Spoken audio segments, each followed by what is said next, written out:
ਵਾਹਿਗੁਰੂ ਜੀ ਕਾ ਖਾਲਸਾ ਵਾਹਿਗੁਰੂ ਜੀ ਕੀ ਫਤਿਹ। ਮੈਂ ਤੁਹਾਡੀ ਹੋਸਟ ਰੀਤ ਕੌਰ ਨਿਊਜ਼ TV 84 ਦੇ ਨਾਲ ਵਿਊਅਰਸ। 21 ਜੂਨ ਨੂੰ ਵਿਸ਼ਵ ਭਰ ਦੇ ਵੱਖ-ਵੱਖ ਦੇਸ਼ਾਂ ਦੇ ਵਿੱਚ ਮਨਾਏ ਗਏ ਪਹਿਲੇ ਇੰਟਰਨੈਸ਼ਨਲ ਯੋਗਾ ਦਿਵਸ ਨੂੰ ਪ੍ਰਧਾਨ ਮੰਤਰੀ ਨਰਿੰਦਰ ਮੋਦੀ ਨੇ ਨਵੇਂ ਯੋਗ ਯੁੱਗ ਦੀ ਸ਼ੁਰੂਆਤ ਦੱਸਿਆ। ਪਰ ਦਰਅਸਲ ਪੂਰੇ ਭਾਰਤ ਵਿੱਚ ਯੋਗਾ ਲਾਗੂ ਕਰਕੇ ਭਾਰਤ ਨੂੰ ਹਿੰਦੂ ਰਾਸ਼ਟਰ ਬਣਾ ਦਿੱਤਾ ਗਿਆ ਹੈ। ਭਾਰਤ ਵਿੱਚ ਆਪਣੇ ਹੀ ਲੋਕਾਂ ਨਾਲ ਵਿਤਕਰਾ, ਘਰ ਵਾਪਸੀ ਦੇ ਨਾਮ ਥੱਲੇ ਜ਼ਬਰਦਸਤੀ ਘੱਟ ਗਿਣਤੀਆਂ ਦਾ ਧਰਮ ਪਰਿਵਰਤਨ, ਮੁਸਲਮਾਨਾਂ ਦੀ ਨਸਲਕੁਸ਼ੀ, ਸਿੱਖਾਂ ਨੂੰ ਹਿੰਦੂ ਗਰਦਾਨਾ, ਭਾਰਤ ਨੂੰ ਸਿਰਫ ਤੇ ਸਿਰਫ ਹਿੰਦੂ ਕੰਟਰੀ ਬਣਾਉਣਾ ਹੀ ਨਰਿੰਦਰ ਮੋਦੀ ਦਾ ਅਸਲੀ ਮਕਸਦ ਹੈ।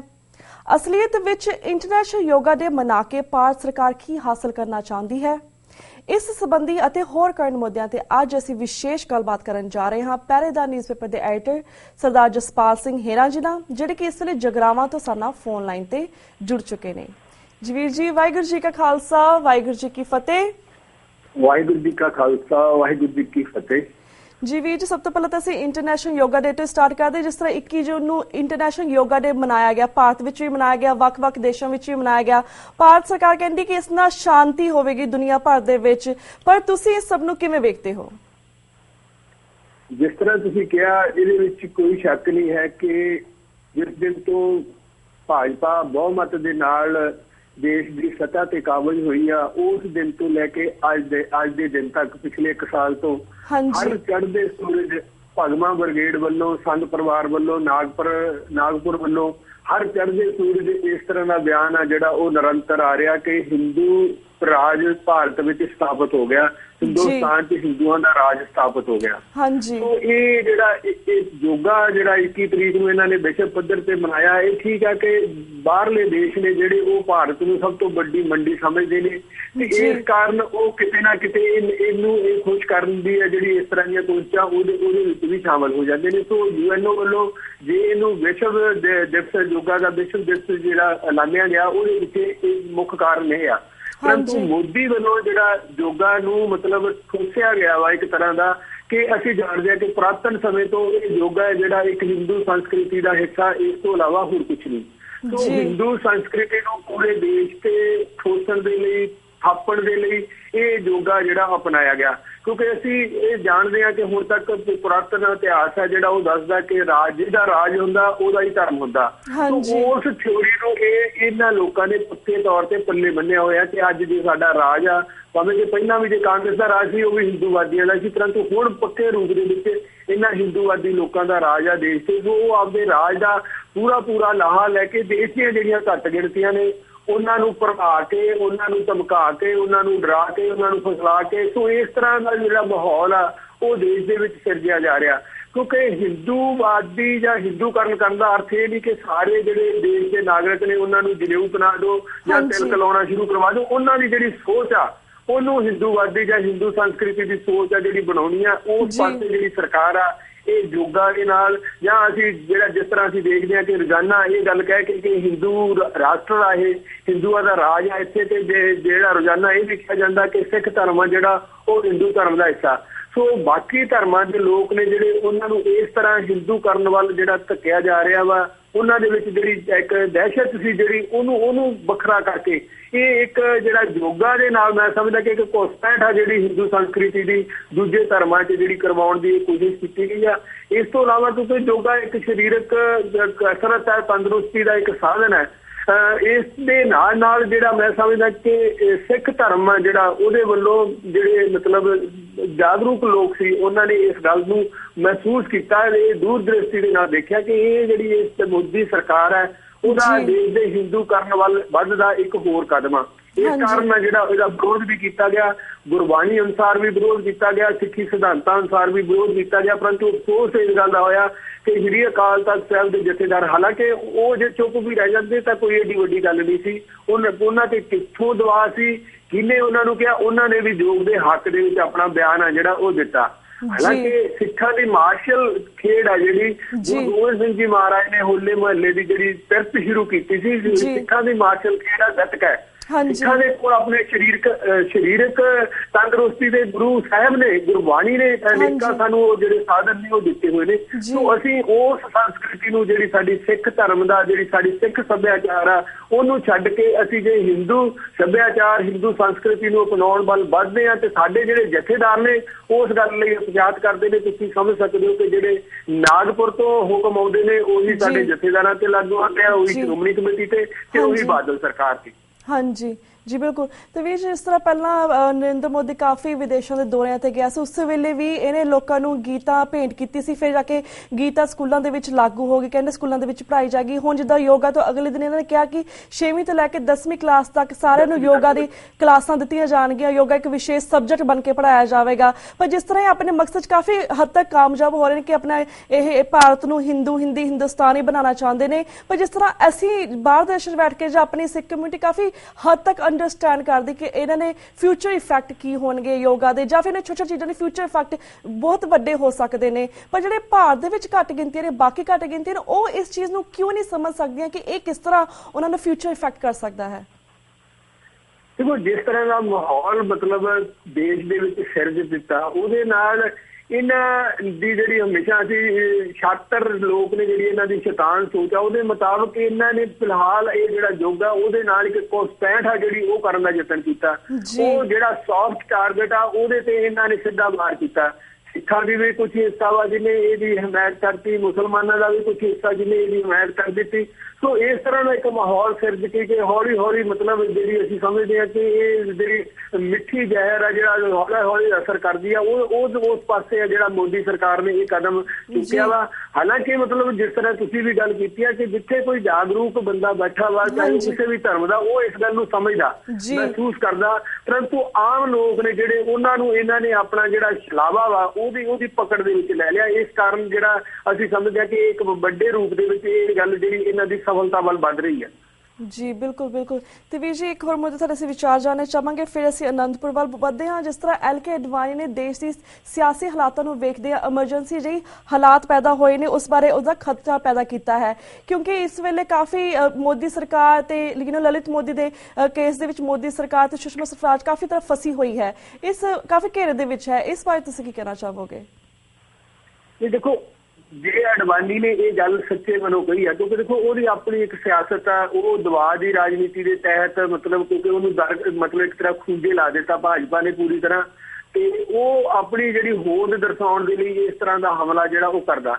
ਪਰੰਤੂ ਜਿਹੜੀ ਉਹਨੇ ਗੱਲ ਕਹੀ ਆ ਕਿ ਦੇਸ਼ 'ਚ ਇਸ ਵੇਲੇ ਹਾਲਾਤ ਬਣ ਰਹੇ ਨੇ ਜਿਹੜੇ ਉਹ ਐਮਰਜੈਂਸੀ ਵੇਲੇ ਸੀ, ਉਹ ਉਹਨੇ ਬਿਲਕੁਲ ਸੱਚੀ ਗੱਲ ਕਹੀ ਆ ਕਿ ਅੱਜ ਮੋਦੀ ਆ ਜਿਹੜਾ ਉਹਦਾ ਵਿਵਹਾਰ ਆ ਜਿਹੜਾ ਪੂਰੀ ਤਰ੍ਹਾਂ ਇੱਕ ਤਾਨਾਸ਼ਾਹ ਵਾਲਾ ਵਾ, ਇੱਕ ਡਿਕਟੇਟਰ ਵਾਲਾ ਵਾ। ਉਹ ਕਿਸੇ ਦੀ ਪਰਵਾਹ ਨਹੀਂ ਕਰਦਾ, ਕਿਸੇ ਦੀ ਸਲਾਹ ਨਹੀਂ ਲੈਂਦਾ, ਜੋ ਕੁਝ ਉਹਦੇ ਮੰਨਦੇ ਆ ਉਹਦੇ ਮੁਤਾਬਕ ਉਹ ਫੈਸਲਾ ਲੈਂਦਾ ਤੇ ਉਹਦੇ ਮੁਤਾਬਕ ਅੱਗੇ ਵੱਧ ਜਾਂਦਾ।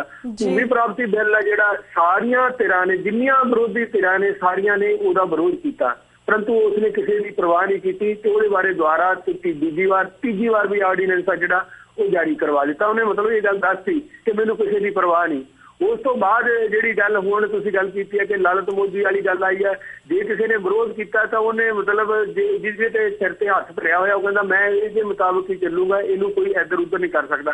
ਸੋ ਪਾਰਟੀ ਦੇ ਵਿੱਚ ਇਸ ਵੇਲੇ ਸਿਰਫ ਤੇ ਸਿਰਫ ਨਰਿੰਦਰ ਮੋਦੀ, ਉਹ ਤੋਂ ਬਾਅਦ ਅਮਿਤ ਸ਼ਾਹ ਤੇ ਤੀਜੇ ਨੰਬਰ ਤੇ ਜਿਹੜਾ ਅਰੁਣ ਜੇਤਲੀ ਹੈ ਜਿਹੜਾ ਵਿੱਤ ਮੰਤਰੀ ਹੈ, ਤਿੰਨਾਂ ਤੋਂ ਇਲਾਵਾ ਮਤਲਬ ਸਮੁੱਚੇ ਦੇਸ਼ ਦੇ ਵਿੱਚ ਹੋਰ ਕਿਸੇ ਦੀ ਨਾ ਸੁਣੀ ਜਾਂਦੀ ਹੈ ਤੇ ਨਾ ਕਿਸੇ ਦੀ ਪਰਵਾਹ ਕੀਤੀ ਜਾਂਦੀ ਹੈ। ਸੋ ਇਹ ਜਿਹੜੀ ਗੱਲ ਅਡਵਾਨੀ ਨੇ ਕਹੀ ਹੈ ਕਿ ਜਦੋਂ ਐਮਰਜੈਂਸੀ ਲੱਗੀ ਆ 1975 ਦੇ ਵਿੱਚ, ਉਸ ਵੇਲੇ ਵੀ ਇੰਦਰਾ ਗਾਂਧੀ ਦੀ ਇਹ ਪੋਜੀਸ਼ਨ ਬਣ ਗਈ ਸੀ ਕਿ ਉਹ ਕਿਸੇ ਦੀ ਸੁਣਨ ਲਈ ਤਿਆਰ ਨਹੀਂ ਸੀ, ਨਾ ਪਾਰਟੀ 'ਚ, ਨਾ ਪਾਰਟੀ ਦੇ ਅੰਦਰ, ਨਾ ਪਾਰਟੀ ਦੇ ਬਾਹਰ, ਨਾ ਕਿਸੇ ਵਿਰੋਧੀ ਧਿਰ ਦੀ। ਸੋ ਉਹ ਪੋਜੀਸ਼ਨ ਹੈ ਜਿਹੜੀ ਉਹ ਬਿਲਕੁਲ ਦੇਸ਼ ਦੇ ਵਿੱਚ ਇਸ ਸਮੇਂ ਬਣ ਚੁੱਕੀ ਆ। ਸੋ ਮੋਦੀ ਵੱਲੋਂ, ਅਡਵਾਨੀ ਵੱਲੋਂ ਇਸ ਤਰ੍ਹਾਂ ਦਾ ਖਦਸ਼ਾ ਪ੍ਰਗਟਾਉਣਾ ਕਿ ਜਿਹੜੇ ਐਮਰਜੈਂਸੀ ਵਰਗੇ ਹਾਲਾਤ ਨੇ ਉਹ ਬਣ ਗਏ ਨੇ, ਉਹ ਇਸ ਗੱਲ ਦੇ ਵਿੱਚ ਬਿਲਕੁਲ ਸਹੀ ਆ, ਦਰੁਸਤ ਹੈ ਕਿ ਇਸ ਵੇਲੇ ਇੱਕ ਤਾਨਾਸ਼ਾਹ ਵਜੋਂ ਮੋਦੀ ਆ ਜਿਹੜਾ ਉਹ ਵਿਚਰ ਰਿਹਾ ਤੇ ਉਹ ਕਿਸੇ ਸਮੇਂ ਵੀ ਜੋ ਚਾਹੇ ਉਹ ਕਰ ਸਕਦਾ। ਜੀ ਜੀ। ਤੇ ਵੀਰ ਜੀ ਤੁਸੀਂ ਗੱਲ ਕੀਤੀ ਕਿ ਪਹਿਲਾਂ 1975 ਦੇ ਵਿੱਚ ਐਮਰਜੈਂਸੀ ਲੱਗੀ ਸੀ ਤੇ ਹੁਣ ਵੀ ਹੋ ਸਕਦਾ ਕਿ ਲੱਗ ਸਕੇ, ਪਰ ਜਿਸ ਤਰ੍ਹਾਂ ਅਗਰ ਐਮਰਜੈਂਸੀ ਭਾਰਤ ਦੇ ਵਿੱਚ ਲੱਗਦੀ ਹੈ ਤਾਂ ਭਾਰਤ ਦਾ ਕੀ ਹਾਲਾਤ ਹੋਵੇਗਾ? ਸਿੱਖ ਨੁਕਤਾ ਨਿਗਾਹ ਤੋਂ ਅਗਰ ਅਸੀਂ ਵੇਖਣਾ ਚਾਹੀਏ ਤਾਂ ਸਾਡਾ ਸਿੱਖਾਂ ਦਾ ਕੀ ਹਾਲਾਤ ਹੋਣਗੇ, ਮਾਈਨੋਰਟੀਜ਼ ਦੇ ਕੀ ਹਾਲਾਤ ਹੋਣਗੇ ਤੁਹਾਡੇ ਖਿਆਲ ਦੇ ਨਾਲ? ਦੇਖੋ, ਜੇ ਦੇਸ਼ 'ਚ ਐਮਰਜੈਂਸੀ ਲੱਗਦੀ ਹੈ ਉਹਦਾ ਇੱਕੋ ਇੱਕ ਏਜੰਡਾ ਹੋਊਗਾ ਕਿ ਦੇਸ਼ ਨੂੰ ਹਿੰਦੂ ਰਾਸ਼ਟਰ ਐਲਾਨਣਾ ਜੀ, ਇਸ ਤੋਂ ਇਲਾਵਾ ਹੋਰ ਕੋਈ ਏਜੰਡਾ ਨਹੀਂ ਹੋਣਾ। ਸੋ ਉਸ ਸਥਿਤੀ ਦੇ ਵਿੱਚ ਕੀ ਹਾਲਾਤ ਹੋ ਸਕਦੇ ਆ ਤੁਸੀਂ ਖੁਦ ਹੀ ਸਮਝ ਸਕਦੇ ਕਿ ਦੇਸ਼ ਦੀਆਂ ਘੱਟ ਗਿਣਤੀਆਂ ਨੇ।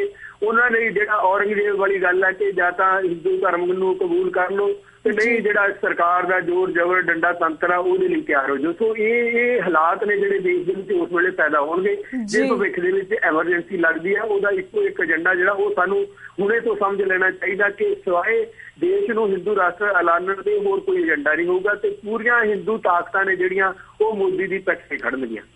ਜੀ ਬਿਲਕੁਲ ਬਿਲਕੁਲ ਵੀਰ ਜੀ। ਤੇ ਵੀਰ ਜੀ ਇਸ ਤਰ੍ਹਾਂ ਹੁਣ ਇਹ ਹਿੰਦੂ ਰਾਜ ਚੱਲਦਾ ਪਿਆ, ਜਿਸ ਤਰ੍ਹਾਂ ਪਹਿਲਾਂ ਮਹਾਰਾਜਾ ਰਣਜੀਤ ਸਿੰਘ ਦਾ ਰਾਜ ਸੀਗਾ, 29 ਜੂਨ ਦਾ ਸ਼ਹੀਦੀ ਦਿਹਾੜਾ ਵੀ ਮਨਾਇਆ ਜਾਏਗਾ, ਪਰ ਇਸ ਤਰ੍ਹਾਂ 1849 ਤੱਕ ਸਾਡੇ ਕੋਲ ਸਿੱਖ ਰਾਜ ਸੀਗਾ, ਅਸੀਂ ਖਾਲਸਾ ਪੰਥ ਦੇ ਸਿੱਖ ਰਾਜ ਸੀਗਾ, ਅਸੀਂ ਬਹੁਤ ਉਹਦੇ ਵਿੱਚ ਹਰ ਬੰਦੇ ਦੀ ਮਦਦ ਕੀਤੀ ਹੈ। ਪਰ ਹੁਣ ਵੀ ਅਸੀਂ ਕਿਸ ਤਰ੍ਹਾਂ ਆਪਣੇ ਦੇਸ਼ ਦੇ ਵਿੱਚ ਆਪਣੇ ਕੰਟਰੀ ਦੇ ਵਿੱਚ ਕਿਸ ਤਰ੍ਹਾਂ ਮੰਗਤਿਆਂ ਵਾਂਗੂ ਇੱਕ ਪਿੰਜਰੇ ਦੇ ਵਿੱਚ ਵੜ ਗਏ ਹਾਂ, ਕਿਉਂਕਿ ਅਸੀਂ ਕਿੰਨੀਆਂ ਆਪਣੀਆਂ ਸ਼ਹੀਦੀਆਂ ਦਿੱਤੀਆਂ ਇਸ ਭਾਰਤ ਦੇ ਲਈ। ਪਰ ਤੁਸੀਂ ਮਹਾਰਾਜਾ ਰਣਜੀਤ ਸਿੰਘ ਜੀ ਦੇ ਬਾਰੇ, ਉਹਨਾਂ ਦੇ ਰਾਜ ਦੇ ਬਾਰੇ ਤੇ ਇਸ ਵੇਲੇ ਸਿੱਖਾਂ ਦੇ ਕੀ ਹਾਲਾਤ ਸੀਗੇ, ਇਸ ਵੇਲੇ ਕੀ ਹਾਲਾਤ ਨੇ, ਮਹਾਰਾਜਾ ਰਣਜੀਤ ਸਿੰਘ ਜੀ ਦਾ ਜਿਹੜਾ ਉਸ ਵੇਲੇ ਇਲਾਕੇ ਸੀਗੇ, ਉਹਨਾਂ ਬਾਰੇ ਸਾਡੇ ਦਰਸ਼ਕਾਂ ਨੂੰ ਕੀ ਕਹਿਣਾ ਚਾਹੋਗੇ? ਦੇਖੋ, ਮਹਾਰਾਜਾ ਰਣਜੀਤ ਸਿੰਘ ਤੋਂ ਪਹਿਲਾਂ ਬਾਬਾ ਬੰਦਾ ਸਿੰਘ ਬਹਾਦਰ ਨੇ ਪਲੇਠਾ ਖਾਲਸਾ ਰਾਜ ਸਥਾਪਿਤ ਕੀਤਾ ਤੇ ਉਸ ਰਾਜ ਦੇ ਵਿੱਚ ਵੀ ਕਿਸੇ ਵੀ ਧਰਮ ਦੇ ਨਾਲ ਕੋਈ ਵਿਤਕਰਾ ਨਹੀਂ ਹੋਇਆ। ਸਾਰੇ ਧਰਮਾਂ ਦੇ ਲੋਕ, ਇੱਥੋਂ ਤੱਕ ਕਿ ਮੁਸਲਮਾਨ ਵੀ ਉਹਨਾਂ ਨੇ ਆਪਣੀ ਫੌਜ ਦੇ ਵਿੱਚ ਭਰਤੀ ਕੀਤੇ। ਉਹ ਤੋਂ ਬਾਅਦ ਜਦੋਂ ਮਹਾਰਾਜਾ ਰਣਜੀਤ ਸਿੰਘ ਦਾ ਰਾਜ ਸਥਾਪਿਤ ਹੋਇਆ ਤਾਂ ਉਹ ਵੀ ਅਸੀਂ ਸਮਝਦੇ ਹਾਂ ਕਿ ਉਹ ਸਰਬ ਸਾਂਝਾ, ਮਤਲਬ ਇੱਕ ਪੰਜਾਬੀਆਂ ਦਾ ਰਾਜ ਮਹਾਰਾਜਾ ਰਣਜੀਤ ਸਿੰਘ ਨੇ ਚਲਾਇਆ ਤੇ ਉਹ ਦਰਾ ਖੈਬਰ ਜਿਹਦੇ ਤੇ ਦੁਨੀਆ ਦੀਆਂ ਵੱਡੀਆਂ ਤੋਂ ਵੱਡੀਆਂ ਤਾਕਤਾਂ ਵੀ ਆਪਣਾ ਕਬਜ਼ਾ ਨਹੀਂ ਕਰ ਸਕੀਆਂ, ਉੱਥੇ ਕੇਸਰੀ ਨਿਸ਼ਾਨ ਆ ਜਿਹੜਾ ਉਹ ਝੁਲਦਾ ਰਿਹਾ। ਸੋ ਉਹ ਹਾਲਾਤ ਸੀ ਜਿਹੜੇ ਉਹਨਾਂ ਦਿਨਾਂ ਦੇ ਵਿੱਚ ਸਿੱਖ ਮਿਸਲਾਂ ਸੀ ਜਿਹੜੀ ਉਸ ਵੇਲੇ ਮਤਲਬ ਜਿਸ ਬਹਾਦਰੀ ਦੇ ਨਾਲ ਉਹਨਾਂ ਨੇ ਖਾਲਸੇ ਰਾਜ ਦੀ ਸਥਾਪਨਾ ਕੀਤੀ। 800 ਸਾਲ ਦੀ ਜਿਹੜੀ ਸਥਾਪਿਤ ਹੋ ਚੁੱਕੀ ਇੱਥੇ ਇਸ ਦੇਸ਼ ਤੇ ਮੁਗਲ ਰਾਜ ਸੀ, ਉਹਨੂੰ ਬਾਬਾ ਬੰਦਾ ਸਿੰਘ ਬਹਾਦਰ ਨੇ ਜੜੋਂ ਉਖਾੜਿਆ। ਇਸ ਗੱਲ ਨੂੰ ਇਹ ਲੋਕ ਨੇ ਜਿਹੜੇ ਹਿੰਦੂਵਾਦੀ ਲੋਕ ਨੇ ਅੱਜ ਤੱਕ ਪ੍ਰਵਾਨ ਨਹੀਂ ਕਰ ਸਕੇ ਕਿ ਜੇ ਇਹਨਾਂ ਦੀਆਂ ਮੁੜ ਕੇ ਇਸ ਦੇਸ਼ ਦੇ ਵਿੱਚ ਜੜ੍ਹਾਂ ਲੱਗੀਆਂ ਨੇ ਤਾਂ ਉਹ ਬਾਬਾ ਬੰਦਾ ਸਿੰਘ ਬਹਾਦਰ ਦੇ ਕਾਰਨ ਨੇ। ਤੇ ਉਹ ਤੋਂ ਬਾਅਦ ਜਿਹੜਾ ਖਾਲਸਾ ਰਾਜ ਆ ਜਿਹੜਾ ਮਹਾਰਾਜਾ ਰਣਜੀਤ ਸਿੰਘ ਵੇਲੇ ਦਾ, ਉਹਦੀ ਜੇ ਅਸੀਂ ਉਦਾਹਰਨ ਦਈਏ ਤੇ ਅੱਜ ਜਦੋਂ ਅਸੀਂ ਇਹ ਦੇਖਦੇ ਹਾਂ ਕਿ ਵੱਡਾ ਘੱਲੂਘਾਰਾ ਹੋਇਆ, ਸਿੱਖ ਕੌਮ ਸੀ ਜਿਹੜੀ ਅੱਧੀ ਇੱਕ ਦਿਨ ਦੇ ਵਿੱਚ ਸ਼ਹੀਦ ਹੋ ਗਈ ਤੇ ਅੱਧੀ ਫੱਟੜ ਹੋ ਗਈ। ਪਰੰਤੂ ਉਹਦੇ 4 ਮਹੀਨੇ ਬਾਅਦ ਸਿੱਖਾਂ ਨੇ ਸਰਹੰਦ ਤੇ ਕਬਜ਼ਾ ਕੀਤਾ ਤੇ 9 ਮਹੀਨੇ ਬਾਅਦ ਅਹਿਮਦ ਸ਼ਾਹ ਅਬਦਾਲੀ ਨੂੰ, ਜਿਹਨੇ ਅੱਧੀ ਕੌਮ ਇੱਕ ਦਿਨ ਸ਼ਹੀਦ ਕੀਤੀ ਸੀ, ਲਾਹੌਰ ਜਾ ਕੇ ਲਲਕਾਰਿਆ। ਉਹ ਕੌਮ ਦੀ ਇੱਕ ਸਪਿਰਿਟ ਸੀ, ਉਹ ਕੌਮ ਦੀਆਂ ਭਾਵਨਾਵਾਂ ਸੀ ਜਿਹੜੀਆਂ ਗੁਰੂ ਦੇ ਨਾਲ ਜੁੜੀਆਂ ਹੋਈਆਂ, ਗੁਰੂ ਨੂੰ ਸਮਰਪਿਤ ਸੀ। ਪਰੰਤੂ ਅੱਜ ਦਾ ਜਿਹੜਾ ਕੌਮ ਸਵਾਰਥ ਤੇ ਪਦਾਰਥ, ਇਹਦੇ ਵਿੱਚ ਮੈਂ ਸਮਝਦਾ ਕਿ ਗਲਤਾਨ ਹੋ ਗਈ ਆ ਤੇ ਉਸ ਪਾਸੇ ਜਿਹੜੀ ਅੱਜ ਜੇ ਕਿਤੇ ਕੋਈ ਖਾਲਿਸਤਾਨ ਦੀ ਕੋਈ ਗੱਲ ਕਰਦਾ ਵਾ ਤਾਂ ਦੂਸਰਾ ਉਹ ਸਭ ਤੋਂ ਪਹਿਲਾਂ ਉਹਦੇ ਮੂੰਹ ਤੇ ਜਿਹੜਾ ਹੱਥ ਰੱਖਣ ਵਾਲਾ ਉਹ ਸਿੱਖ ਹੁੰਦਾ। ਸਿੱਖਾਂ ਦੀ ਆਜ਼ਾਦੀ ਦੀ ਕੀ ਲੋੜ ਆ? ਅੱਜ ਅਸੀਂ ਸਾਡੇ ਮਨਾਂ 'ਚ ਉਹ ਭਾਵਨਾ ਹੀ ਖਤਮ ਹੋ ਗਈ ਕਿ ਗੁਲਾਮ ਤੇ ਆਜ਼ਾਦ ਦੇ ਵਿੱਚ ਫਰਕ ਕੀ ਹੁੰਦਾ। ਸੋ ਇਹ ਜਿਹੜੀ ਇਹ ਭਾਵਨਾ ਸਾਡੇ ਮਨਾਂ ਦੇ ਵਿੱਚ, ਸਿੱਖਾਂ ਦੇ ਮਨਾਂ ਦੇ ਵਿੱਚ ਆ ਗਈ ਕਿ ਅਸੀਂ ਆਪਣੀ ਗੁਲਾਮੀ ਨੂੰ ਮਹਿਸੂਸ ਕਰਨਾ ਹੀ ਛੱਡਤਾ। ਸੋ ਜਦੋਂ ਅਸੀਂ ਆਪਣੀ ਗੁਲਾਮੀ ਨੂੰ ਮਹਿਸੂਸ ਕਰਾਂਗੇ, ਜਿਹੜੀ ਗੱਲ ਹੁਣ ਉਹ ਸਮਾਂ ਆਪਣੇ ਆਪ ਨੂੰ ਦੁਹਰਾਉਂਦਾ ਹੈ। ਅੱਜ ਵੀ ਜੇ ਗੁਲਾਮੀ ਤੇ ਆਜ਼ਾਦੀ ਦਾ ਅਹਿਸਾਸ ਆ ਤਾਂ ਵਿਦੇਸ਼ਾਂ ਦੀ ਧਰਤੀ ਤੇ ਬੈਠੇ ਸਿੱਖਾਂ ਨੂੰ ਆ, ਪੰਜਾਬ ਦੀ ਧਰਤੀ ਤੇ ਬੈਠੇ ਸਿੱਖਾਂ ਨੂੰ ਗੁਲਾਮੀ ਤੇ ਆਜ਼ਾਦੀ ਦਾ ਅਹਿਸਾਸ ਦਾ ਮਤਲਬ ਫਰਕ ਕੋਈ ਉਹਨਾਂ ਨੂੰ ਮਹਿਸੂਸ ਹੋਣਾ ਹੀ ਹਟ ਗਿਆ। ਸੋ ਉਹ ਸਮਾਂ ਮੈਂ ਸਮਝਦਾ ਕਿ ਮੁੜ ਕੇ ਫੇਰ ਆਪਣਾ ਜੇ ਚਾਲੇ ਪਿੱਛੇ ਦਰਾਇਆ ਗਿਆ ਸੀ। ਕੁਦਰਤ ਨੇ ਚਾਹਿਆ ਤਾਂ ਸਮਾਂ ਜਿਹੜੀ ਹਵਾ ਉਹ ਜਿਹੜੀ ਵਿਦੇਸ਼ਾਂ ਦੀ ਧਰਤੀ ਤੋਂ ਚੱਲੂਗੀ ਤੇ ਜਿਹੜੀ ਇਸ ਪੰਜਾਬ ਦੀ ਧਰਤੀ ਤੇ ਬੈਠੇ ਸਿੱਖ ਨੇ ਉਹਨਾਂ ਨੂੰ ਇਸ ਗੱਲ ਦਾ ਅਹਿਸਾਸ ਕਰਾਇਆ ਜਾਊਗਾ ਕਿ ਗੁਲਾਮ ਤੇ ਆਜ਼ਾਦ ਦੇ ਵਿੱਚ ਫਰਕ ਕੀ ਹੁੰਦਾ। ਬਿਲਕੁਲ ਵੀਰ ਜੀ। ਤੇ ਵੀਰ ਜੀ, ਜਿਸ ਤਰ੍ਹਾਂ ਪਿਛਲੇ ਹਫ਼ਤੇ ਅਨੰਦਪੁਰ ਵਿਖੇ 350 ਸਾਲਾ ਸਥਾਪਨਾ ਦਿਵਸ ਵੀ ਮਨਾਇਆ ਗਿਆ, ਇਹ ਕਿਵੇਂ ਰਿਹਾ ਉੱਥੇ? ਇਸ ਬਾਰੇ ਸਾਡੇ ਦਰਸ਼ਕਾਂ ਨੂੰ ਜਾਣਕਾਰੀ ਦਿਓ। ਦੇਖੋ, ਜਿਹੜਾ 350 ਸਾਲਾ ਸਥਾਪਨਾ ਦਿਵਸ ਸ੍ਰੀ ਅਨੰਦਪੁਰ ਸਾਹਿਬ ਦੀ ਧਰਤੀ ਦਾ ਮਨਾਇਆ ਗਿਆ ਜੀ, ਉਹ ਪੂਰੀ ਤਰ੍ਹਾਂ ਮਤਲਬ ਉਹਦਾ ਹਿੰਦੂਕਰਨ ਕਰ ਦਿੱਤਾ ਗਿਆ। ਇਹਦੇ ਵਿੱਚ ਕੋਈ ਕਿਸੇ ਮਤਲਬ ਸ਼ੱਕ ਵਾਲੀ ਗੱਲ ਹੀ ਨਹੀਂ। ਸਟੇਜ ਤੇ 10 ਕੁਰਸੀਆਂ ਲੱਗੀਆਂ ਹੋਈਆਂ ਨੇ। ਮੁੱਖ ਸਟੇਜ ਜਿਹੜੀ ਇਹਨਾਂ ਦੀ ਚੱਲੀ ਅਨੰਦਪੁਰ ਸਾਹਿਬ 19 ਤਰੀਕ ਨੂੰ, ਉਹਨਾਂ 10 ਕੁਰਸੀਆਂ ਤੇ 6 ਬੰਦੇ ਨੇ ਜਿਹੜੇ ਉਹ ਭਗਵਾਂ ਬ੍ਰਿਗੇਡ ਦੇ ਨੇ, ਭਾਜਪਾ ਦੇ ਨੇ ਜੀ।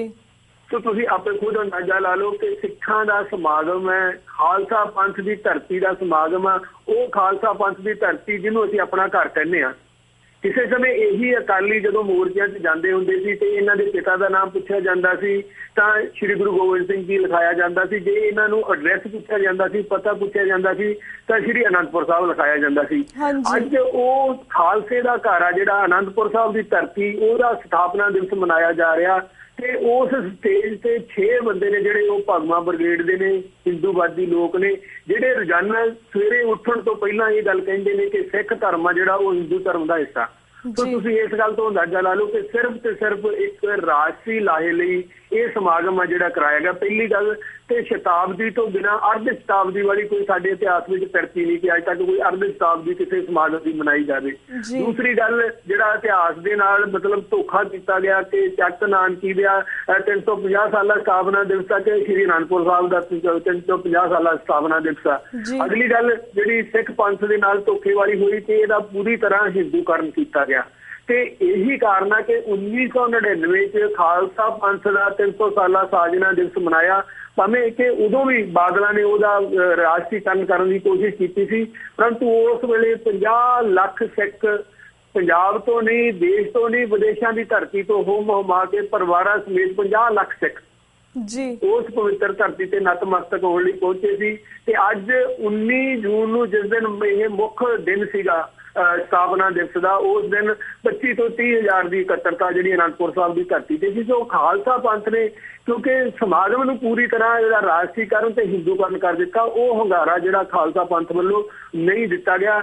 ਸਿਰਫ ਤੇ ਸਿਰਫ ਜੇ ਅਸੀਂ ਗੱਲ ਕਰੀਏ ਕਿ ਉਹ ਜੇ ਹੁਣ ਕਿਸੇ ਨੂੰ ਵੀ ਪੁੱਛੀਏ ਕਿ ਖਾਲਸਾ ਪੰਥ ਦਾ ਜਿਹੜਾ ਸਥਾਪਨਾ ਦਿਵਸ ਸੀ ਉਹਦੀ ਪ੍ਰਾਪਤੀ ਕੀ ਹੋਈ ਆ, ਤੇ ਸਵਾਏ ਖੰਡੇ ਤੋਂ ਹੋਰ ਕਿਸੇ ਨੇ ਤੁਹਾਨੂੰ ਕੋਈ ਜਵਾਬ ਨਹੀਂ ਦੇਣਾ ਕਿ ਉੱਥੇ ਇੱਕ ਵੱਡਾ ਸਾਰਾ ਖੰਡਾ ਜਿਹੜਾ ਉਹ ਲਾਇਆ ਗਿਆ। ਸੋ ਇਹ ਪ੍ਰਾਪਤੀ ਆ ਜਿਹੜੀ ਜਿਸ ਧਰਤੀ ਤੋਂ ਸੁਨੇਹਾ ਆਉਣਾ ਸੀਗਾ ਗੁਰੂ ਦੇ ਨਾਲ ਜੁੜਨ ਦਾ, ਗੁਰੂ ਵਾਲੇ ਬਣਨ ਦਾ, ਕੌਮ ਦੀ ਆਜ਼ਾਦੀ ਦਾ, ਮਨੁੱਖ ਦੀ ਆਜ਼ਾਦੀ ਦਾ। ਸੋ ਉਸ ਧਰਤੀ ਤੋਂ ਸਿਰਫ ਤੇ ਸਿਰਫ ਜੇ ਸਾਡੇ ਸਾਹਮਣੇ ਜਿਹੜੇ ਸਿੱਖਾਂ ਨੂੰ ਉਲਟਾ ਜਿਹੜੇ ਸੰਦੇਸ਼ ਦਿੱਤੇ ਗਏ ਆ, ਸਿੱਖਾਂ ਨੂੰ ਨਿਸ਼ਚਿਤਤਾ ਦਿੱਤੀਆਂ ਗਈਆਂ, ਉਹਨਾਂ ਦੇ ਚੁੱਲੀਆਂ ਵੱਡੀਆਂ ਗਈਆਂ ਕਿ ਦੇਸ਼ ਦੀ ਏਕਤਾ ਤੇ ਅਖੰਡਤਾ ਸਭ ਤੋਂ ਵੱਧ ਜ਼ਰੂਰੀ ਆ। ਇਸ ਤੋਂ ਮੈਂ ਸਮਝਦਾ ਕਿ ਹੋਰ ਸ਼ਰਮ ਵਾਲੀ ਗੱਲ ਹੋਰ ਕੋਈ ਨਹੀਂ ਹੋ ਸਕਦੀ। ਜੀ ਬਿਲਕੁਲ। ਤੇ ਵੀਰ, ਜਿਸ ਤਰ੍ਹਾਂ ਅਸੀਂ ਅਨੰਦਪੁਰ ਦੀ ਜੋ ਹਿਸਟਰੀ ਪੜ੍ਹਦੇ ਹਾਂ, ਆਨਲਾਈਨ ਤੇ ਪੜ੍ਹਦੇ, ਸਾਨੂੰ ਦੱਸਿਆ ਜਾਂਦਾ ਸੀ ਕਿਸ ਤਰ੍ਹਾਂ ਪਹਿਲਾਂ ਉਹ ਅਨੰਦਪੁਰ ਸਾਹਿਬ ਜੰਗਲਾਂ ਦੇ ਨਾਲ ਘਿਰਿਆ ਹੋਇਆ ਸੀਗਾ, ਹਮੇਸ਼ਾ ਨੈਚੁਰਲ ਹੁੰਦੀਆਂ ਸੀ ਚੀਜ਼ਾਂ ਉੱਥੇ ਹੁੰਦੀਆਂ ਸੀਗੀਆਂ। ਪਰ ਜਿਸ ਤਰ੍ਹਾਂ ਹੁਣ ਕਾਫੀ ਸਾਰੇ ਬਿਲਡਿੰਗਾਂ, ਜਿਹੜੀ ਪੁਰਾਣੀਆਂ ਬਿਲਡਿੰਗਾਂ, ਪੁਰਾਣੀਆਂ ਫੋਰਟਸ ਵਗੈਰਾ, ਉਹਨਾਂ ਨੂੰ ਢਾਹ ਕੇ, ਹਿਸਟੋਰੀਕਲ ਬਿਲਡਿੰਗ ਨੂੰ ਢਾਹ ਕੇ ਕਾਫੀ ਸੰਗਮਰਮਰ ਦੇ ਵੱਡੇ ਵੱਡੇ ਹੁਣ ਗੁਰਦੁਆਰੇ ਬਣ ਚੁੱਕੇ ਨੇ ਉੱਥੇ। ਪਰ ਡੋਂਟ ਯੂ ਥਿੰਕ ਕਿ ਇਹ ਵੀ ਇੱਕ ਕਾਰਨ ਹੈ ਕਿ ਸਾਨੂੰ ਸਾਡੀ ਹਿਸਟਰੀ ਤੋਂ, ਸਾਡੇ ਇਤਿਹਾਸ ਤੋਂ ਸਾਨੂੰ ਪਿਛੋੜਿਆ ਜਾ ਰਿਹਾ? ਕਿਉਂਕਿ ਈਵਨ ਰਾਈਟ ਨਾਓ ਕਾਫੀ ਦਮਦਮੀ ਟਕਸਾਲ ਦੇ ਹਰਨਾਮ ਸਿੰਘ ਧੂਮਾ ਜੀ ਨੇ ਵੀ ਕਿਹਾ ਹੈ ਕਿ ਇਸ ਨੂੰ ਆਨੰਦਪੁਰ ਦਾ ਨਾਮ ਚੇਂਜ ਕਰਕੇ ਇਸ ਨੂੰ ਵਾਈਟ ਸਿਟੀ ਕਿਹਾ ਕਵਾਂਗੇ, ਇਹ ਨਾਮ ਵੀ ਚੇਂਜ ਕਰਨ ਦੀ ਕੋਸ਼ਿਸ਼ ਕੀਤੀ ਜਾਏ। ਤੁਹਾਨੂੰ ਨਹੀਂ ਲੱਗਦਾ ਕਿਹੜੀ ਸਾਡੀ ਹੁਣ ਦੀ ਨਸਲ ਆ ਜਾਂ ਆਉਣ ਵਾਲੀ ਸਾਡੀ ਪੁਸ਼ਤਾਂ ਨੇ ਉਹ ਆਪਣੀ ਹਿਸਟਰੀ ਤੋਂ, ਆਪਣੇ ਇਤਿਹਾਸ ਤੋਂ ਪਿਛੜ ਜਾਣਗੀਆਂ? ਦੇਖੋ, ਇਹ ਹਮੇਸ਼ਾ ਮਤਲਬ ਅਸੀਂ ਸਾਰੇ ਜਿਹੜੇ ਜਾਣਦੇ ਹਾਂ ਕਿ ਇਤਿਹਾਸ ਦੇ ਅਨੁਸਾਰ ਕਿ ਜਿਸ ਕੌਮ ਦੀ ਤੁਸੀਂ ਹੋਂਦ ਨੂੰ ਖਤਮ ਕਰਨਾ ਵਾ, ਉਹਦਾ ਜਿਹੜਾ ਇਤਿਹਾਸਕ ਵਿਰਸਾ ਉਹ ਖਤਮ ਕਰ ਦੋ। ਸੋ ਇੱਕ ਗਿਣੀ ਮਿੱਟੀ ਸਾਜ਼ਿਸ਼ ਦੇ ਨਾਲ ਅਸੀਂ ਸਾਰੇ ਇਸ ਗੱਲ ਨੂੰ ਭਲੀ ਭਾਂਤ ਜਾਣਦੇ ਹਾਂ ਕਿ ਜੇ ਪੰਜਾਬ ਦੇ ਵਿੱਚ ਡੇਰਾਵਾਦ ਆ ਤਾਂ ਉਹਦੀ ਤਾਰ ਸਿੱਧੀ ਨਾਗਪੁਰ ਤੋਂ ਹਿਲਦੀ ਆ। ਸੋ ਪੰਜਾਬ ਦਾ ਜਿਹੜਾ ਡੇਰਾਵਾਦ ਆ ਇਹਨੂੰ ਇਹ ਜ਼ਿੰਮੇਵਾਰੀ ਸੌਂਪੀ ਗਈ ਸੀ ਕਿ ਤੁਸੀਂ ਜਿਹੜਾ ਸਿੱਖ ਵਿਰਸਾ ਵਾ ਉਹਨੂੰ ਖਤਮ ਕਰਨਾ। ਸੋ ਕਾਰ ਸੇਵਾ ਦੇ ਨਾਂ ਤੇ ਜਿਸ ਤਰ੍ਹਾਂ ਬਾਬਿਆਂ ਨੇ ਜਿਹੜੀਆਂ ਸਾਡੀਆਂ ਪਵਿੱਤਰ ਨਿਸ਼ਾਨੀਆਂ ਸੀ, ਪੁਰਾਤਨ ਸਾਡਾ ਵਿਰਸਾ ਸੀ, ਉਹ ਸਾਰਾ ਮਲੀਆਮੇਟ ਕਰਕੇ ਉਹਦੀ ਜਗ੍ਹਾ ਸੰਗਮਰਮਰ ਆ ਜਿਹੜਾ ਉਹ ਲਾ ਦਿੱਤਾ। ਸੋ ਜਿਸ ਤਰ੍ਹਾਂ ਤੁਸੀਂ ਗੱਲ ਕੀਤੀ ਹੈ ਕਿ ਕਿਸੇ ਵੇਲੇ ਅੰਗਰੇਜ਼ਾਂ ਨੇ ਵੀ ਇਹ ਗੱਲ ਦੀ ਸਾਜ਼ਿਸ਼ ਕੀਤੀ ਸੀ ਕਿ ਸਿੱਖਾਂ ਨੂੰ ਉਹਨਾਂ ਦੇ ਵਿਰਸੇ ਨਾਲ ਸਾਡਾ ਦਰਬਾਰ ਸਾਹਿਬ, ਸਾਡਾ ਹਰਮੰਦਰ ਸਾਹਿਬ ਗੋਲਡਨ ਟੈਂਪਲ 'ਚ ਬਦਲਤਾ ਉਹਨਾਂ ਨੇ। ਸੋ ਅੱਜ ਉਹੀ ਦੁਆਰਾ ਮਤਲਬ ਜਿਹੜੀ ਮੈਂ ਗੱਲ ਕੀਤੀ ਹੈ ਕਿ ਇਤਿਹਾਸ ਆਪਣੇ ਆਪ ਨੂੰ ਦੁਹਰਾਉਂਦਾ, ਉਹੀ ਗੱਲ ਬਾਬਾ ਹਰਨਾਮ ਸਿੰਘ ਧੁੰਮੇ ਨੇ ਸ਼੍ਰੀ ਅਨੰਦਪੁਰ ਸਾਹਿਬ ਦੀ ਧਰਤੀ ਤੋਂ ਕਿ ਇਹਨੂੰ ਵਾਈਟ ਸਿਟੀ ਬਣਾ ਦਿਓ। ਸੋ ਜਿਸ ਸ਼ਹਿਰ ਦਾ ਤੁਸੀਂ ਸਥਾਪਨਾ ਦਿਵਸ ਮਨਾ ਰਹੇ ਹੋ, ਜਿਸ ਦਾ ਨਾਮ ਸ਼੍ਰੀ ਗੁਰੂ ਗੋਬਿੰਦ ਸਿੰਘ ਜੀ ਮਹਾਰਾਜ ਨੇ ਆਪ ਰੱਖਿਆ, ਜਿਹੜਾ ਖਾਲਸੇ ਦੀ ਜਨਮ ਭੂਮੀ ਆ, ਅੱਜ ਜੇ ਤੁਸੀਂ ਉਹਦਾ ਨਾਮ ਬਦਲਣ ਦੀ ਗੱਲ ਕਰਦੇ ਹੋ ਤੇ ਤੁਸੀਂ, ਤੁਹਾਡੀ ਸੋਚ ਆ ਜਿਹੜੀ ਉਹ ਕਿੱਥੇ ਖੜੀ ਆ, ਇਹਦੇ ਬਾਰੇ ਕੌਮ ਆ ਜਿਹੜੀ ਉਹ ਖੁਦ ਹੀ ਅੰਦਾਜ਼ਾ ਲਾ ਸਕਦੀ ਹੈ। ਬਿਲਕੁਲ ਬਿਲਕੁਲ ਵੀਰ ਜੀ। ਤੇ ਵੀਰ ਜੀ, ਹੁਣ ਥੋੜੇ ਅਸੀਂ ਅਪਡੇਟ ਵੀ ਲੈਣਾ ਚਾਹਾਂਗੇ। ਅਸੀਂ ਜਾਣਨਾ ਚਾਹਾਂਗੇ ਕਿ ਬਾਪੂ ਸੂਰਜ ਸਿੰਘ ਖਾਲਸਾ ਜੀ ਦੀ ਸਿਹਤ ਦੀ ਇਸ ਵੇਲੇ ਕੀ ਅਪਡੇਟ ਹੈ, ਇਸ ਬਾਰੇ ਵੀ ਸਾਡੇ ਬਾਹਰ ਦੇ ਜਿਹੜੇ ਦਰਸ਼ਕ ਨੇ ਉਹਨਾਂ ਨੂੰ ਜ਼ਰੂਰ ਜਾਣਕਾਰੀ ਦਿਓ। ਬਾਪੂ ਸੂਰਜ ਸਿੰਘ ਖਾਲਸਾ ਨੂੰ ਜਦੋਂ ਤੋਂ ਲੁਧਿਆਣੇ ਦਾ ਜਿਹੜਾ ਹੀਰੋ ਹਾਰਟ ਹਸਪਤਾਲ ਸੀ ਉੱਥੋਂ ਸ਼ਿਫਟ ਕਰਕੇ PGI ਸ਼ਿਫਟ ਕਰ ਦਿੱਤਾ ਗਿਆ। ਉਹਨਾਂ ਜਿਹੜੇ ਡਾਕਟਰਾਂ ਅਨੁਸਾਰ ਉਹਨਾਂ ਦੇ ਵਿੱਚ ਜਿਹੜੀ ਪੋਟਾਸ਼ੀਅਮ ਆ ਉਹਦੀ ਕਮੀ ਆਈ ਆ ਤੇ ਉਹਨਾਂ ਦੇ ਜਿਹੜੇ ਜੋੜ ਨੇ ਸਰੀਰ ਦੇ ਉਹ ਮਤਲਬ ਤਕਰੀਬਨ ਖੜ ਗਏ ਨੇ, ਕਿਉਂਕਿ ਉਹ ਹਿੱਲਣ ਜੁਲਣ ਵਾਲੀ ਗੱਲ ਆ ਜਿਹੜੀ ਉਹ ਖਤਮ ਹੋ ਗਈ ਸੀ। ਸੋ ਇਸ ਵੇਲੇ ਮਤਲਬ ਸਰੀਰਕ ਰੂਪ ਦੇ ਵਿੱਚ ਉਹ ਕਮਜ਼ੋਰ ਨੇ ਤੇ ਉਹ ਪ੍ਰੋਪਰ ਇਲਾਜ ਆ ਜਿਹੜਾ ਉਹ ਵੀ ਕਿਉਂਕਿ ਨਹੀਂ ਲੈ ਰਹੇ ਹੈਗੇ। ਸਿਰਫ ਜਿਹੜੇ ਉਹਨਾਂ ਨੇ ਫੂਡ ਪਾਈਪ ਆ ਜਿਹੜੀ ਉਹ ਵੀ ਜ਼ਬਰਦਸਤੀ ਲਾਉਣ ਦੀ ਕੋਸ਼ਿਸ਼ ਕੀਤੀ ਸੀ ਪਰ ਉਹ ਨਹੀਂ ਲਾਈ ਗਈ। ਉਹਨਾਂ ਦੀ ਜਿਹੜੀ ਸਰੀਰਕ ਹਾਲਤ ਆ ਅਸੀਂ ਸਮਝ ਸਕਦੇ ਹਾਂ ਕਿ ਇੱਕ 83 ਸਾਲ ਦਾ ਬਜ਼ੁਰਗ ਆ ਜਿਹੜਾ ਉਹ 5 ਮਹੀਨੇ ਹੋ ਗਏ ਨੇ। ਸੋ ਉਹਨਾਂ ਦੀ ਸਰੀਰਕ ਹਾਲਤ ਆ ਜਿਹੜੀ ਉਹ ਦਿਨੋਂ ਦਿਨ ਨਾਜ਼ੁਕ ਹੁੰਦੀ ਜਾ ਰਹੀ ਆ। ਪਰੰਤੂ ਦੂਸਰੇ ਪਾਸੇ ਜਿਹੜੀ ਗੱਲ ਮਤਲਬ ਚਿੰਤਾ ਦਾ ਵਿਸ਼ਾ ਕਿ ਜਿਹੜਾ ਸਿੱਖ ਸੰਘਰਸ਼ ਬੰਦੀ ਸਿੰਘਾਂ ਦੀ ਰਿਹਾਈ ਲਈ ਬਾਪੂ ਵੱਲੋਂ ਜਿਹੜਾ ਸੰਘਰਸ਼ ਰੰਭਿਆ ਗਿਆ ਸੀ ਉਹਦੀ ਹਮਾਇਤ ਉੱਠਿਆ ਸੀ। ਸਰਕਾਰ ਨੇ ਪ੍ਰੋਫੈਸਰ ਦਵਿੰਦਰਪਾਲ ਸਿੰਘ ਭੁੱਲਰ ਨੂੰ ਦਿੱਲੀ ਤੋਂ ਅੰਮ੍ਰਿਤਸਰ ਸ਼ਿਫਟ ਕਰਕੇ ਤੇ ਦੂਸਰਾ ਜਿਹੜਾ ਸੰਘਰਸ਼ ਬਾਰੇ ਗੱਲਬਾਤ ਕਰਕੇ ਕਿ ਅਸੀਂ ਬਾਹਰਲੇ ਸੂਬਿਆਂ 'ਚ ਬੈਠੇ ਸਿੰਘਾਂ ਨੂੰ ਪੰਜਾਬ ਲਿਆ ਰਹੇ ਹਾਂ ਪਰੋਲ ਤੇ, ਮਤਲਬ ਉਹ ਸੰਘਰਸ਼ ਨੂੰ ਇੱਕਦਮ ਠੰਡਾ ਕਰਤਾ। ਇਸ ਵੇਲੇ ਮਤਲਬ ਜੇ ਅਸੀਂ ਕਹੀਏ ਕਿ ਸੰਘਰਸ਼ ਦਾ ਕੋਈ ਨਾਮੋ ਨਿਸ਼ਾਨ ਆ ਜਿਹੜਾ ਉਹ ਪੰਜਾਬ ਦੀ ਧਰਤੀ ਤੇ ਨਹੀਂ। ਸੋ ਸਾਰਾ ਕੁਝ ਸਰਕਾਰ ਦੀ ਮਰਜ਼ੀ ਅਨੁਸਾਰ ਹੋ ਰਿਹਾ ਵਾ ਤੇ ਆਉਣ ਵਾਲੇ ਦਿਨਾਂ ਦੇ ਵਿੱਚ ਕੀ ਕੁਝ ਵਾਪਰੂਗਾ ਇਹ ਤਾਂ ਕੁਦਰਤ ਜਾਣਦੀ ਆ। ਪਰੰਤੂ ਮੈਂ ਜੋ ਸੋਚ ਰਿਹਾ ਕਿ ਸਰਕਾਰ ਨੇ ਆਪਣੀ ਮਕਾਰੀ ਦੇ ਨਾਲ ਆਪਣੀ ਚਲਾਕੀ ਦੇ ਨਾਲ ਇੱਕ ਵਾਰੀ ਇਹ ਸਿੱਖ ਸੰਘਰਸ਼ ਆ ਜਿਹੜਾ ਉਹਨੂੰ ਠੰਡਾ ਕਰਤਾ। ਹੁਣ ਗੱਲ ਆ ਜਿਹੜੀ ਉਹ ਬਾਪੂ ਦੀ ਦ੍ਰਿੜਤਾ ਤੇ ਖੜੀ ਆ। ਇਸ ਵੇਲੇ ਜੇ ਅਸੀਂ ਗੱਲ ਕਰੀਏ ਕਿ ਸਿਰਫ ਬਾਪੂ ਦੀ ਦ੍ਰਿੜਤਾ ਤੇ ਸਰਕਾਰ ਦੀ ਮਕਾਰੀ, ਇਹਨਾਂ ਦੋਨਾਂ ਦੇ ਵਿਚਕਾਰ ਜਿਹੜੀ ਲੜਾਈ ਆ ਉਹ ਚੱਲ ਰਹੀ ਆ ਤੇ ਇਹਨਾਂ ਦੋਨਾਂ ਵਿੱਚੋਂ ਕੌਣ ਸਫਲ ਹੁੰਦਾ ਇਹ ਹੁਣ ਗੁਰੂ ਜਾਣਦਾ। ਗੁਰੂ ਜੇ ਸਮਰੱਥਾ ਦੇਵੇ ਬਾਪੂ ਨੂੰ, ਦ੍ਰਿੜਤਾ ਦੇਵੇ ਬਾਪੂ ਨੂੰ, ਉਹ ਆਪਣੀ ਦ੍ਰਿੜਤਾ ਤੇ ਅਡੋਲ ਰਹਿਣ ਤੇ ਇਹ ਸੰਘਰਸ਼ ਆ ਜਿਹੜਾ ਉਹ ਅੱਗੇ ਵਧੂਗਾ। ਨਹੀਂ ਤੇ ਜਿਸ ਤਰ੍ਹਾਂ ਪਿਛਲੇ ਸੰਘਰਸ਼ਾਂ ਦੇ ਨਾਲ ਹੋਇਆ ਉਹ ਕੁਝ ਇਹਦੇ ਨਾਲ ਵੀ ਵਾਪਰ ਸਕਦਾ। ਜੀ ਵੀਰ ਜੀ ਆਮ ਸੌਰੀ ਮੈਂ ਤੁਹਾਡੇ ਜਾਣਨਾ ਚਾਹਾਂਗੀ ਜਿਸ ਤਰ੍ਹਾਂ ਆਈ ਡੋਨਟ ਨੋ ਇਫ ਤੁਸੀਂ ਆਨਸਰ ਦਿੱਤਾ ਕਿ ਨਹੀਂ ਦਿੱਤਾ ਕਿ ਜਿਸ ਤਰ੍ਹਾਂ ਤੁਸੀਂ ਗੱਲ ਕੀਤੀ ਹੈ ਕਿ ਬਾਪੂ ਸੂਰਤ ਸਿੰਘ ਜੀ ਦਾ ਸੰਘਰਸ਼ ਜਾਰੀ ਹੈ, ਪਰ ਜਿਸ ਤਰ੍ਹਾਂ 8 ਬੰਦੀ ਸਿੰਘ ਸੀ ਜਿਹਨਾਂ ਟ੍ਰਾਂਸਫਰ ਹੋਣਾ ਸੀਗਾ ਪੰਜਾਬ ਦੇ ਵਿੱਚ, ਪੰਜਾਬ ਜੇਲ੍ਹ ਦੇ ਅੰਦਰ, ਪਰ ਜਿਸ ਤਰ੍ਹਾਂ ਤੁਸੀਂ ਗੱਲ ਕੀਤੀ ਕਿ ਪ੍ਰੋਫੈਸਰ ਭੁੱਲਰ ਜੀ ਦਾ ਹੋ ਗਿਆ, ਪਰ ਆਈ ਥਿੰਕ 7 ਹੋਰ ਨੇ ਜਿਹਨਾਂ ਦਾ ਹੋਣਾ ਸੀ, ਉਹਨਾਂ ਦੀ ਕੋਈ ਅਪਡੇਟ ਦਾ ਪਤਾ ਲੱਗਾ ਕਿ ਉਹਨਾਂ ਦਾ ਕਦੋਂ ਹੋਏਗਾ ਕਿ ਹੁਣ ਪੰਜਾਬ ਸਰਕਾਰ ਇੱਥੇ ਸੋ ਗਈ ਹੈ? ਦੇਖੋ ਸਰਕਾਰ ਤੇ ਸਰਕਾਰ ਦੇ ਜਿਹੜੇ ਸਰੋਤ ਨੇ ਉਹ ਲਗਾਤਾਰ ਇਹ ਭੰਬਲ ਭੁੱਸਾ ਜਿਹੜਾ ਉਹਨਾਂ ਨੇ ਖੜਾ ਕੀਤਾ ਹੋਇਆ। ਜਦੋਂ ਉਹਨਾਂ ਦੇ ਨਾਲ ਉਹਨਾਂ ਤੋਂ ਕੋਈ ਜਾਣਕਾਰੀ ਲਈ ਜਾਂਦੀ ਆ ਉਹਨਾਂ ਦਾ ਜਵਾਬ ਸਿਰਫ ਇਹ ਹੈ ਜੀ ਬਸ ਕੱਲ ਤੱਕ ਆ ਜਾਣਗੇ। ਤੋ ਇਹ ਜਿਹੜਾ ਮੋਦੀ ਵੱਲੋਂ ਅਨੰਦਪੁਰ ਸਾਹਿਬ ਦੀ ਧਰਤੀ ਤੇ ਨਾ ਆਉਣ ਤੋਂ ਬਾਅਦ ਜਿਹੜੀ ਬਾਦਲ ਸਰਕਾਰ ਦੀ ਸੋਚ ਆ ਉਹਦੇ 'ਚ ਇੱਕ ਵੱਡੀ ਤਬਦੀਲੀ ਆਈ ਹੈ, ਇਹਦੇ ਵਿੱਚ ਕੋਈ ਸ਼ੱਕ ਨਹੀਂ ਹੈ। ਸੋ ਸਰਕਾਰ ਜਾਣਬੁੱਝ ਕੇ ਜਿਹੜੀ ਮੈਂ ਗੱਲ ਕੀਤੀ ਹੈ ਕਿ ਸਰਕਾਰ ਦੀ ਮਕਾਰੀ ਹੈ, ਸਰਕਾਰ ਦੀ ਮਕਾਰੀ ਤੇ ਬਾਪੂ ਦੀ ਦ੍ਰਿੜਤਾ ਦੀ ਲੜਾਈ ਹੈ। ਸੋ ਸਰਕਾਰ ਦੀ ਇਹ ਮਕਾਰੀ ਆ ਉਹ ਸਾਰੀ ਸਥਿਤੀ ਦੇ ਅਨੁਸਾਰ ਜਿਹੜਾ ਆਪਣਾ ਕਦਮ ਆ ਉਹ ਫੂਕ ਅੱਗੇ ਰੱਖ ਰਹੀ ਆ। ਸੋ ਉਹ ਜਿਹੜਾ ਖਹਿੜਾ ਵਾ ਕਰਨਾਟਕਾ ਤੋਂ ਜਿੰਨਾ ਆਉਣਾ ਉਹਦੇ ਬਾਰੇ ਪੂਰੀ ਤਰ੍ਹਾਂ ਇੱਕ ਭੰਬਲ ਭੂਸਾ ਜਿਹੜਾ ਉਹ ਕ੍ਰੀਏਟ ਕੀਤਾ ਹੋਇਆ ਤੇ ਪੂਰੀ ਤਰ੍ਹਾਂ ਉਹਦੇ ਬਾਰੇ ਕੋਈ ਅਸਲੀਅਤ ਹੈ ਕਿ ਉਹ ਕਦੋਂ ਆ ਰਹੇ ਨੇ, ਕਿਸ ਤਰ੍ਹਾਂ ਆ ਰਹੇ ਨੇ। ਸੋ ਇਹ ਕਿਹਾ ਜਾ ਰਿਹਾ ਕਿ ਉਹਨਾਂ ਨੂੰ ਰੇਲ ਗੱਡੀ ਰਾਹੀਂ ਲਿਆਂਦਾ ਜਾਊਗਾ, ਪਰੰਤੂ ਕਦੋਂ ਆ ਰਹੇ ਨੇ ਇਹਦੇ ਬਾਰੇ ਸਰਕਾਰ ਕੋਈ ਵੀ ਸਪਸ਼ਟ ਨਹੀਂ ਕਰ ਰਹੀ। ਆਏ ਦਿਨ ਮਤਲਬ ਇਸ ਬਾਰੇ ਇੱਕ ਭੰਬਲ ਭੂਸਾ ਹੀ ਪਾਇਆ ਜਾਂਦਾ ਕਿ ਕੱਲ ਆ ਰਹੇ ਨੇ, ਅੱਜ ਆ ਰਹੇ ਨੇ, ਕੱਲ ਆ ਰਹੇ ਨੇ। ਇਸ ਤੋਂ ਅੱਗੇ ਸਰਕਾਰ ਕੋਈ ਜਵਾਬ ਨਹੀਂ ਦੇ ਰਹੀ। ਜੀ ਵੀਰ ਜੀ ਥੈਂਕ ਯੂ ਸੋ ਮਚ ਕਿ ਤੁਸੀਂ ਹਿੰਦੂਤਵੀ ਨੀਤੀਆਂ ਦੇ ਬਾਰੇ ਵਿੱਚ ਸਾਡੇ ਦਰਸ਼ਕਾਂ ਨੂੰ ਜਾਣਕਾਰੀ ਦਿੱਤੀ। ਆਲਸੋ ਹੋਰ ਵੀ ਰੀਸੈਂਟ ਮੁੱਦਿਆਂ ਦੇ ਉੱਪਰ ਸਾਡੇ ਦਰਸ਼ਕਾਂ ਨਾਲ ਆਪਣੇ ਵਿਚਾਰ ਸਾਂਝੇ ਕੀਤੇ, ਇਨ ਕੇਸਿਸ ਦੇ ਉੱਪਰ ਅਪਡੇਟ ਵੀ ਸਾਡੇ ਦਰਸ਼ਕਾਂ ਨਾਲ ਸਾਂਝ ਕੀਤੀ। ਤੇ ਹੁਣ ਸਾਡਾ ਵਕਤ ਸਮਾਪਤੀ ਵੱਲ ਜਾ ਰਿਹਾ। ਹੁਣ ਤੁਹਾਡੇ ਕਾਜ ਅਸੀਂ ਇੱਥੇ ਇਜਾਜ਼ਤ ਲੈਂਦੇ ਹਾਂ। ਵਾਹਿਗੁਰੂ ਜੀ ਕਾ ਖਾਲਸਾ, ਵਾਹਿਗੁਰੂ ਜੀ ਕੀ ਫਤਿਹ। ਵਾਹਿਗੁਰੂ ਜੀ ਕਾ ਖਾਲਸਾ, ਵਾਹਿਗੁਰੂ ਜੀ ਕੀ ਫਤਿਹ। ਵਿਊਅਰਸ ਇਸ ਦੇ ਨਾਲ ਅਸੀਂ ਤੁਹਾਡੇ ਕੋਲ ਇਜਾਜ਼ਤ ਲੈਂਦੇ ਹਾਂ। ਕੱਲ੍ਹ ਨੂੰ ਮਿਲਾਂਗੇ ਸੇਮ ਟਾਈਮ ਸੇਮ ਸ਼ੋ ਤੇ। ਤਦ ਤੱਕ ਲਈ ਵਾਹਿਗੁਰੂ ਜੀ ਕਾ ਖਾਲਸਾ, ਵਾਹਿਗੁਰੂ ਜੀ ਕੀ ਫਤਿਹ।